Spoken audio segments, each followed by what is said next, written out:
മര്യാദയ്ക്ക് പറഞ്ഞോണം. എന്റെ അനിയനെ താൻ എവിടെ ഒളിപ്പിച്ചത്? പറയണോ? കൈയെടുക്കടാ. പ്രണവ് എവിടെയാണെന്ന് പറയാൻ. കൈയെടുക്കാനല്ലേ പറഞ്ഞേ?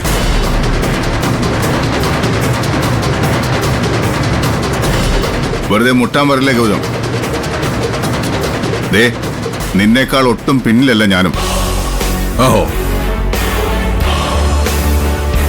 ഇത് ഞാനും നീയും തമ്മിലുള്ള പോരാട്ടമാണ്. ആയുധമെടുക്കാത്ത യുദ്ധം. ശാരീരിക പോരാട്ടത്തിനല്ല, ബുദ്ധി ഉപയോഗിച്ചുള്ളൊരു ഫൈറ്റിനാണ് ഞാൻ നിന്നെ വെല്ലുവിളിക്കുന്നത്. ആ വെല്ലുവിളി ഏറ്റെടുക്കാൻ തയ്യാറാണെങ്കിൽ, രക്തം ചീന്താതെ ജയിക്കാൻ പറ്റുമെങ്കിൽ ഒന്ന് ജയിച്ച് കാണിക്കുന്നേ. നിങ്ങൾ രണ്ടുപേരും എവിടെയൊക്കെ തിരഞ്ഞാലും പ്രണവിനെയും ശിവാനിയും കണ്ടെത്താനാവില്ല. വിഷമിക്കേണ്ട. ഒരു പോറൽ പോലും ഏൽക്കാതെ അവരെ ഞങ്ങൾ തിരികെ ഏൽപ്പിക്കാം. വിവാഹം കഴിഞ്ഞതിന് ശേഷം അത് കാണാം. നമുക്ക് കാണാം. ഈ വിവാഹം ഒരിക്കലും നടക്കില്ല.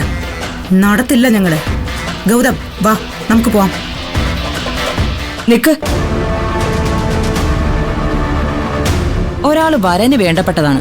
നിധിയാണെങ്കിലോ പതുവിന്റെ ആളും. അപ്പൊ പിന്നെ നിങ്ങളെയും വിവാഹത്തിന് ക്ഷണിക്കാന്ന് പറയുന്നത് ഒരു നാട്ടുനടപ്പാണല്ലോ. വിവാഹത്തിന് ക്ഷണിക്കുമ്പോ തീയതിയും സമയമൊക്കെ അറിയിച്ചല്ലേ പറ്റൂ. അപ്പൊ കേട്ടോ, നാളെയാണ് വിവാഹം.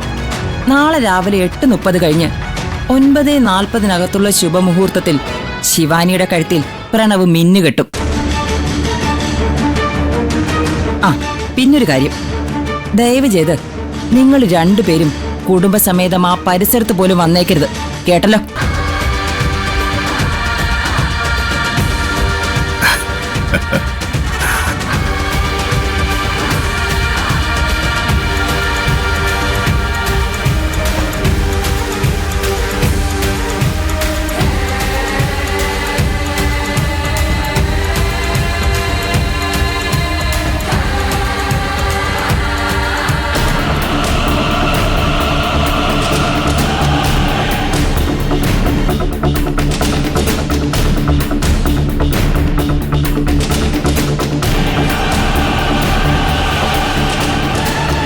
നീ വാ, കാറി കയറ്, നമുക്ക് നോക്കാം.